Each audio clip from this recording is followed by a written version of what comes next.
Good morning, everyone.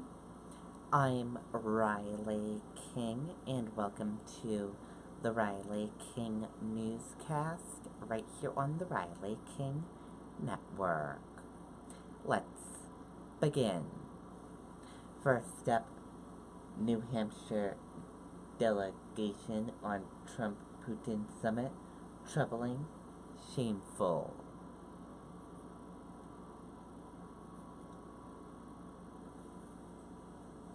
Let's take a listen to the video from WMUR News 9.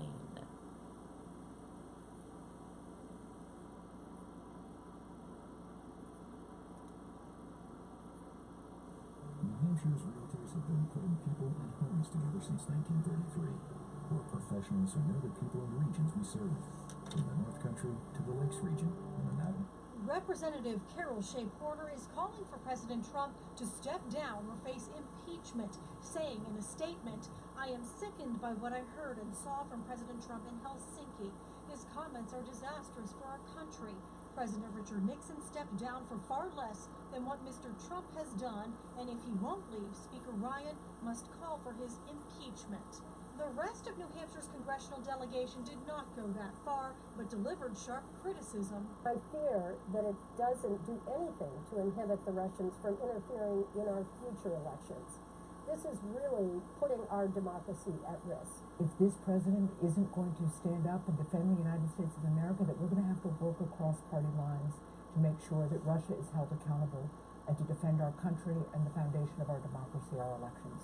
In a statement, Senator Jeanne Shaheen, a member of the Senate Armed Services and Foreign Relations Committees, calls it shameful the president did not confront Putin, saying, "Instead, the president chose to vilify the men and women of our intelligence community charged with protecting our country against the very adversary responsible for the interference in our elections."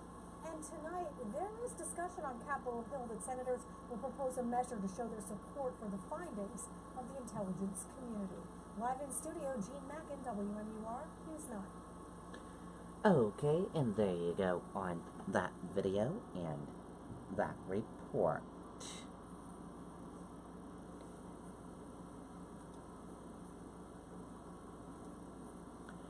Weymouth officer posthumously promoted to rank of sergeant. Let's take a listen to the video from WCVB Boston.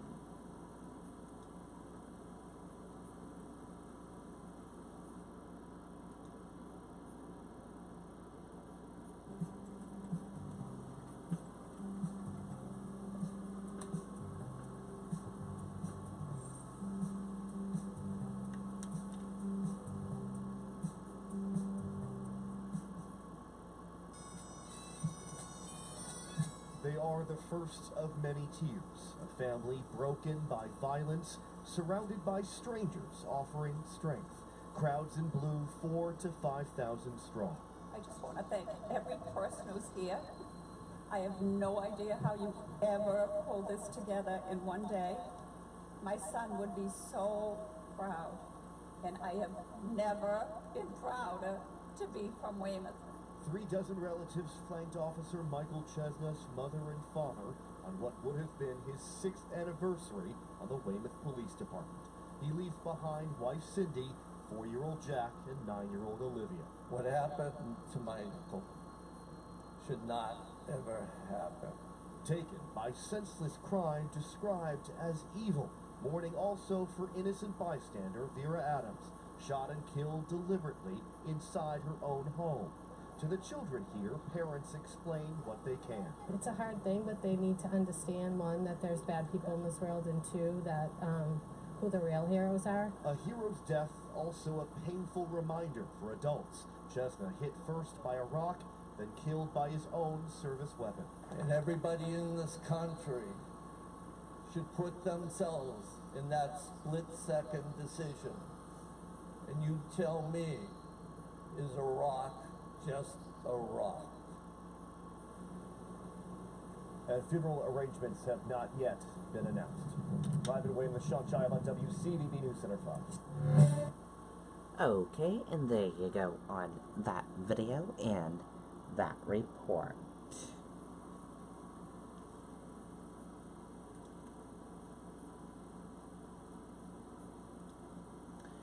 Lewiston police announce initiatives to combat spike in violent crime.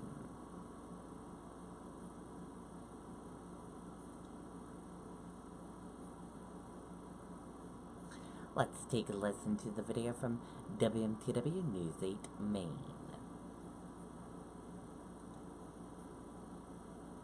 I'm very proud of this company, very proud of what I do and what we do here as a team. It dates back to Maine heritage and just working hard. And we have a lot of really good people ready to go and willing to do anything and hard work. Lewiston Police announcing just a little while ago that they will be stepping up patrols and calling in reinforcements to try to deal with some of that violence. So a scene like this, where you have the police cruisers behind me, that will likely be something you see more often in the near future around here. This comes after an increase in violent crime in recent months, and one day after a woman was stabbed to death on a Lewiston sidewalk. Here's video of the chaos as that stabbing happened. State police have arrested and charged 76-year-old Albert Flick with the murder of Kimberly Dobby. Flick was previously convicted of murder in a separate case back in 1979. Police say that Flick and Dobby knew one another, but they were not a couple. With the recent rise in violence around here, Lewiston police will be getting some help. That means more DEA agents and other federal officers on patrol, more routine traffic stops, and efforts to cut down on gun violence, which the chief thinks may be the result of the new open carry gun law. I'm seeing people who wouldn't carry in the past, who may not be felons, are carrying these firearms, and what used to be a fist fight, now a gun is brought into play.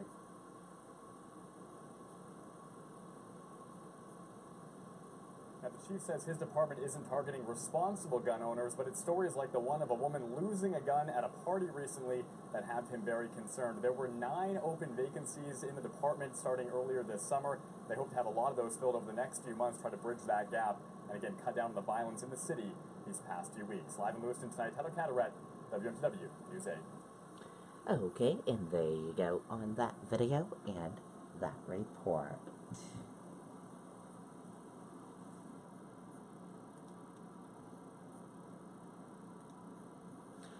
Tech stocks set to sink on Tuesday after rough evening for FANG.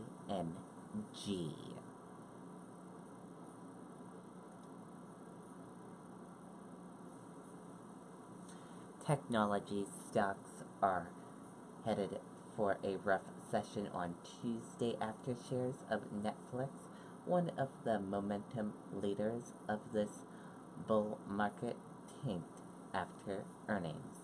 Amazon shares fell as well.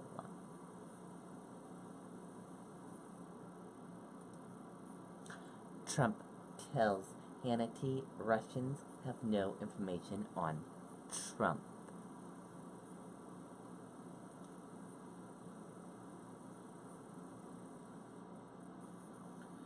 In his first interview following a summit and press conference with Russia President Vladimir Putin on Monday, President Donald Trump told Sean Hannity of Fox News he thought Putin was very, very strong and complied that the phony witch hunt into Russia's interference in the 2016 election has driven a phony wedge between the two nations.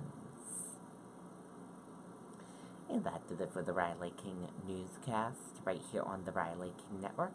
I hope you all have a great rest of your Tuesday, and I'll see you back here later on today for another newscast. I'll have a news report coming up in a little bit. Goodbye, everyone.